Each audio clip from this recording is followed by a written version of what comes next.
Hello everyone, কেমন আছো সবাই? আশা করছি সবাই খুব ভালো আছো। আর আমরা বেরিয়ে পড়েছিলাম একটুখানি বাজার করতে সন্ধেবেলায়। আর বেরোনোর পরেই না দেখছি এত বরফ পড়তে শুরু করে দিয়েছে, মানে কি বলবো, মানে মিনিটের মধ্যে মানে ঝরঝরিয়ে বরফ পড়ছে। তো বেশ ভালো লাগছিল। যখন আমরা আসছি তখন রাস্তাটা পুরো ফাঁকা ছিল, আর এখন জাস্ট অবস্থা দেখো, মানে পুরো একদম বরফের একটা লেয়ার পড়ে গেছে। তো এই হচ্ছে এখন ব্যাপার, যাই তাড়াতাড়ি আগে কি পাই না পাই দেখি। আর এই হচ্ছে আমার এখন অবস্থা। ঠান্ডা অবশ্যই প্রচুর, তাও একটু, কিন্তু কি বলতো, বরফ পড়ছে ঠিকই, কিন্তু হাওয়াটা নেই, যার জন্য ভাল লাগছে, অতটা কিছু মনে হচ্ছে না।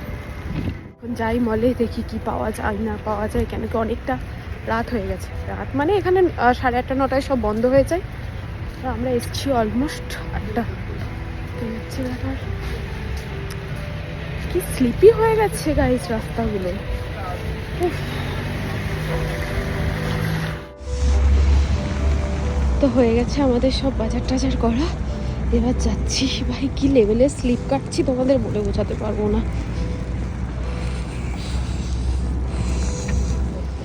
দেখো, মনে হচ্ছে না পুরো সাদা চাদর উপর দিয়ে মেলে দিয়েছে, এখন একটা ছাপও অবধি পড়েনি। আমি আবার দেখে হাঁটি, না হলে আমি এখনই যাবো উল্টে।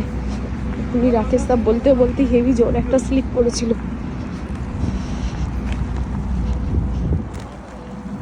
আর এখানটা তোমরা জাস্ট দেখো, বরফগুলো গাছের পাতার উপর এমন পড়েছে, মনে হচ্ছে না ছোটো ছোটো সাদা ফুল থোকা থোকা হয়ে জমেছে। সিরিয়াসলি দেখতে যে এত ভালো লাগছিল, মানে কি বলবো, মানে ভিডিও না করে পাচ্ছিলাম, মানে স্পেশালি এগুলো মনে হচ্ছিল আমার কোনো সাদা চাপ ফুল হয়েছে যেগুলো। এই দিনে তোমার সব থেকে স্নো পড়েছিল, মানে প্রচুর বেশি, এত কোনো দিন আমি পাইনি। যে আমি একটু ঢং করে নিচ্ছিলাম, মানে সেই জলের ফোঁটার মতো ছিটে ছিটে মুখে লাগছে, কি যে ভালো লাগছিল না কি বলবো। আর প্রচুর ঠান্ডাও ছিল, কিন্তু হাওয়া ছিল না বলে একটু রক্ষে। আমি আবার ছুটে যাচ্ছি, কেন কি বরফ নিয়ে একটু খেলেছি তো, হাতে ওই ঠান্ডা বরফটা পুরো একদম হাতটা কনকনিয়ে যাচ্ছিল। আবার কি, যেহেতু এরকম একদম চাপ বরফ দেখেছি, আমি একটুখানি বরফগুলো ওর গায়ে ছুঁড়ে দিচ্ছিলাম। হেভি লাগছিল, মানে সিরিয়াসলি বরফ হলেই মন করে নিচে চলে যাই। তো চলো যাই আজকে ঘরে, টাটা।